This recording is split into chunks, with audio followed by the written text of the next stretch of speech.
নওগাঁর মহাদেবপুরে অনৈতিক কাজের সময় প্রবাসীর স্ত্রীসহ এক যুবককে আটক করে পুলিশে সোপর্দ করেছেন গ্রাম্যবাসী। বুধবার দুপুরে 999 নম্বরে ফোন পেয়ে পুলিশ ঘটনাস্থল থেকে তাদের উদ্ধার করে থানায় নিয়ে আসে। ঘটনাটি ঘটেছে উপজেলার চান্দাস ইউনিয়নের চাকলা গ্রামে। স্থানীয় সূত্র থেকে জানা গেছে, ওই প্রবাসীর স্ত্রী ও 2 মেয়েকে বাড়িতে রেখে দীর্ঘ 6 বছর যাবৎ প্রবাসে আছেন।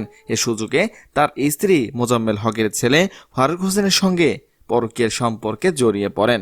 গ্রামবাসীরা একাধিকবার তাদের হাতে নাতে আটক করলে তারা ভুল স্বীকার করে ক্ষমা প্রার্থনা করায় গ্রাম্য সালিসের মাধ্যমে তাদেরকে ছেড়ে দেওয়া হয়। কিন্তু গ্রামবাসীর চোখ ফাঁকি দিয়ে তারা নিয়মিত অনৈতিক কাজে লিপ্ত হতেন।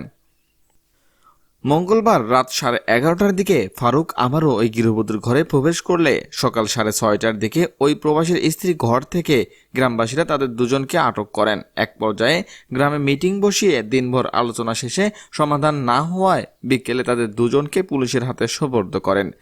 এই বিষয়ে মহাদেবপুর থানার অফিসার ইনচার্জ মোহাম্মদ মোজাফফর হোসেন ঘটনার সত্যতা নিশ্চিত করে বলেন, এই ঘটনায় থানায় মামলা হয়েছে।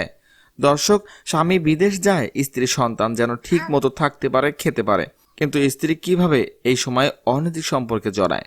এই স্ত্রীর কি শাস্তি আপনারা আশা করছেন? জানতে চাই আপনাদের মূল্যবান মতামত। এখনকার মতো এখানেই শেষ। পরবর্তী আপডেট জানতে আমাদের সাথেই থাকুন। ধন্যবাদ সবাইকে।